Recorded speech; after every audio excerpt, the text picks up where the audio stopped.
నమస్తే, నేను Sanjana. Welcome to CM today.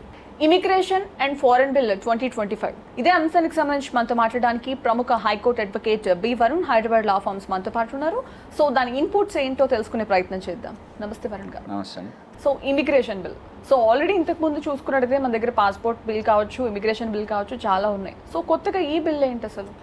యాక్చువల్గా అండి, రీసెంట్గా జరిగిన సుప్రీంకోర్టులో ఒక జడ్జిమెంట్లో తను వ్యక్తి పైన కేసులున్నా కూడా పాస్పోర్ట్ లేకుండా కూడా ఫారెన్ వెళ్ళిపోవడం జరిగింది, అంటే ఫేక్ పాస్పోర్ట్ సంథింగ్.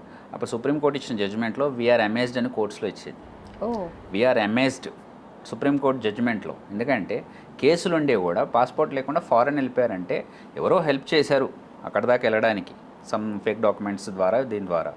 సో ఇలాంటివి జరుగుతున్నాయి కాబట్టి ఇంతకుముందు మనకు పాస్పోర్ట్కి సంబంధించిన యాక్ట్స్ ఉన్నప్పటికీ, లేకపోతే మనకు ఫారెన్ వాళ్ళు రిజిస్ట్రేషన్ చేసుకోవడానికి ఉన్నట్టువి అన్నిటికీ ఉన్నాయి. మనకు ఇమిగ్రేషన్ యాక్ట్స్ కూడా ఉన్నాయి, 2000 యాక్ట్ ఒకటి ఉంది. వీటికి ఇవన్నీ ఉన్నా కూడా కొంచెం స్ట్రిక్ట్ చేస్తే ఇలాంటి ఫర్దర్ జరగకూడదు అనేది మెయిన్ ఉద్దేశం. సో ఆల్రెడీ కేసు నడుస్తున్నా పాస్పోర్ట్ లేకుండా ఫారెన్ వెళ్ళాడంటే ఇక వాతలను చూసి ఇంకెంతో మంది వస్తారు. అసలు పాస్పోర్ట్ లేకుండా వేరే కంట్రీ వెళ్ళడం అంటే అసలు ఫేక్ పాస్పోర్ట్ ఒరిజినల్ పాస్పోర్ట్ ఉంటుంది, ఫేక్ పాస్పోర్ట్ ఉంటుంది, ఫేక్ డాక్యుమెంట్స్ ఉంటాయి. మనుషులు ఎక్కడొక్కడ వెరిఫికేషన్ ప్యూర్ గా జరుగుతుంది. కరప్ట్ అయ్యారు, పబ్లిక్ కరెక్ట్గా లేరు, కరప్ట్ అయ్యారు. ఓకే, సో ఈ కరప్ట్ అయిన వాళ్ళ ద్వారా ఎక్కడి నుంచో వాళ్ళకి ఇన్ఫర్మేషన్ ఉంది, వాళ్ళు పంపించేశారు అంతే. యూఎస్ సమ్ కేసు నడుస్తుంది వాళ్ళపైన. సో బేసిక్ గా వేరే కంట్రీ వెళ్ళాలంటే చాలా స్ట్రిక్ట్ రూల్స్ ఉంటాయి, చాలా టర్మ్స్ అండ్ కండిషన్స్ అన్ని ఓకే అయితేనే పంపిస్తారు. అంటే ఇన్వెస్టిగేషన్ ఏదైనా చేసినా కూడా చాలా ప్రాపర్ గా చేస్తారు పాస్పోర్ట్ విషయంలో కావచ్చు, వేరే కంట్రీకి వెళ్ళాలంటే. మరి ఎలా జరిగింది ఇలా? ఇది జరిగిందంటే ఇప్పుడు మన రీజనల్ పాస్పోర్ట్ ఆఫీస్ ఉంది హైదరాబాద్లో కూడా. వాళ్ళు ఏం చెప్తున్నారు, ఆ మేడం కూడా వచ్చేసేసి ఏదైనా ఫ్యామిలీ కేసులు ఉన్నా కూడా మాకు ముందే చెప్పండి అంటున్నారు. ఎందుకంటే పాస్పోర్ట్ వెరిఫికేషన్ దగ్గర మీకు ఇబ్బంది కావద్దని. అంటే కొన్ని డీబీసీ ఉంటే కూడా క్రిమినల్ కేసెస్ కిందకి వస్తాయి, కానీ అది పర్సనల్ ఫ్యామిలీ. జనరల్ క్రైమ్స్ అంటే వేరేవి.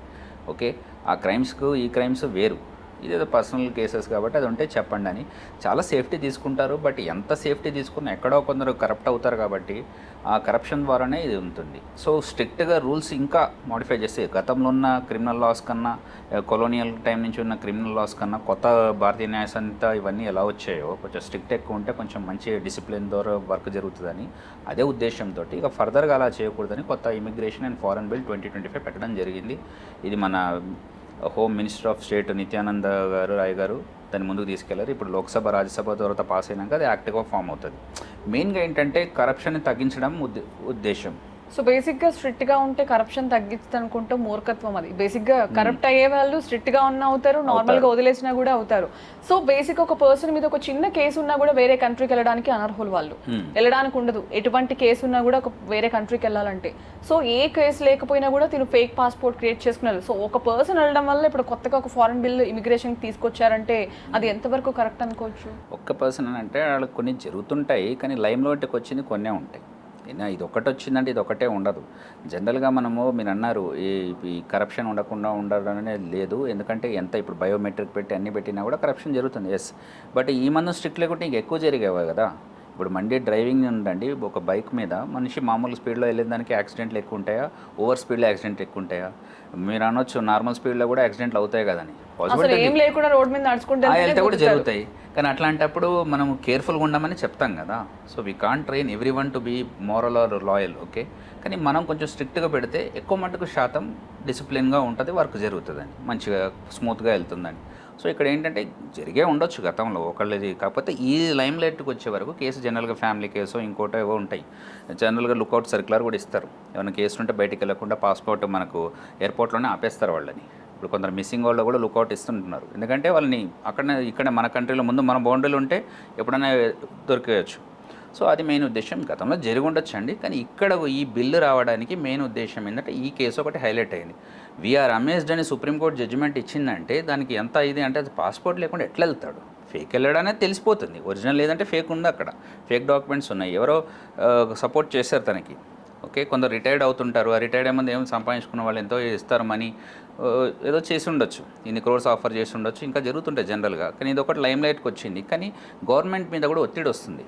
అంటే ఎందుకంటే వీళ్ళని చూసి ఇంకా చాలామంది తయారవుతారు. మెయిన్గా ఫారినర్స్ నుంచి ఇండియాకి వచ్చే వాళ్ళలో ఎలాంటి ఉద్దేశంతో వస్తున్నారు? ఇప్పుడు మన రిపబ్లిక్ డే ఏం జరుగుతుందంటే చాలా స్ట్రిక్ట్గా పెడతారు, ఎందుకంటే బాంబ్ బ్లాస్ట్ చేయొచ్చు, ఇది చేయొచ్చు అని. ఇక్కడ ఉన్న వాళ్ళ పరిస్థితి కన్నా బయట నుంచి ఇక్కడికి వచ్చే వాళ్ళది కూడా చాలా స్ట్రిక్ట్గా చూడాల్సి వస్తుంది. ఎందుకంటే వాళ్ళ రిజిస్ట్రేషన్ కానీ ఫారినర్స్ ఎవరు వస్తున్నారు కానీ వాళ్ళ వీసాలు కానీ ప్రాసెస్ కానీ చాలా తరువాత వెరిఫై చేయాల్సి వస్తుంది. ఎందుకంటే ప్రాణ నష్టం కూడా జరగవచ్చు. కొంచెం మైండ్ సెట్ ఇది ఉన్న వాళ్ళు, కొంచెం టెర్రరిస్ట్ గ్రూప్లో తిరిగే వాళ్ళు వీళ్ళ వల్ల. సో కొంచెం స్ట్రిక్ట్గా పెంచితే ఖచ్చితంగా ఇలాంటివి చాలా తగ్గు అవకాశం ఉంటుందని ఇప్పుడు new foreign immigration and foreign bill 2025 పెట్టడం జరిగింది. ఇది ఖచ్చితంగా యాక్ట్ అవుతుంది కొన్ని రోజుల్లో. హోప్ దట్ ఇలాంటివి జరగకుండా క్లీన్ కట్గా వాళ్ళు ఫారెన్కి వెళ్తారు. ఇక్కడ ఏంటంటే మన వాళ్ళు బయటికి వెళ్ళడం ఉద్దేశం కాదు, బయట నుంచి వచ్చే వాళ్ళు ఏ ఉద్దేశంతో వస్తారు. చుట్టుపక్కల సరౌండింగ్ ఎన్నో కంట్రీస్ వాళ్ళు ఇల్లీగల్ వచ్చి ఇక్కడ ఉండి ఎన్నో మత మార్పులు కానీ మిగతా కానీ చేయడం జరిగింది. ఓకే, అలాంటివి జరగకుండా ఒక హెల్దీ అట్మాస్ఫియర్ ఉండడానికి ఇలాంటివి దోహదపడతాయి. సో బిల్ పెట్టడం ప్రాబ్లం కాదు, బిల్ పెట్టాక అన్నీ కూడా ప్రాపర్గా ఇంప్లిమెంట్ చేసి అందరినీ ఈక్వల్గా చూస్తే that's fine actually. So bill పెట్టాక కొంతమందికి దాన్ని ఎక్స్క్యూజ్ చేసి కొంతమందిని ఇంక్లూడ్ చేస్తే అది ప్రాబ్లం. ఇప్పుడు అనియారావు కేసు చూసుకున్నా కూడా తను డీజీపీ కూతురు కాబట్టి తన కస్టమ్స్ అధికారులు వదిలేశారు. సో నార్మల్ పర్సన్ అయితే క్షుణ్ణంగా పరిశీలించిన తర్వాతే బయటికి పంపిస్తారు. సో అట్లా నేను అడుగుతుంది. ఇక్కడ ఏంటంటే అండి, ఇవన్నిటికి మేటుగా పేపర్ మీద ఒక యాక్ట్ వస్తుంది. ఇప్పుడు మీరు చూస్తున్నారు, గతంలో ఉన్న క్రిమినల్ లాస్ని అధిగమించి భారతీయ న్యాయ సంహిత, భారతీయ నాగరిక సురక్ష సంహిత, భారతీయ సాక్ష్య అధినియం ఏదైతే ఎవిడెన్స్ ఉందో ఇవన్నీ వచ్చాయి. కానీ క్రైమ్ జరగట్లేదా? ఇంకా కొత్త క్రైమ్స్ జరుగుతున్నాయి. క్రైమ్ ఒక కోణం మారుతుంది.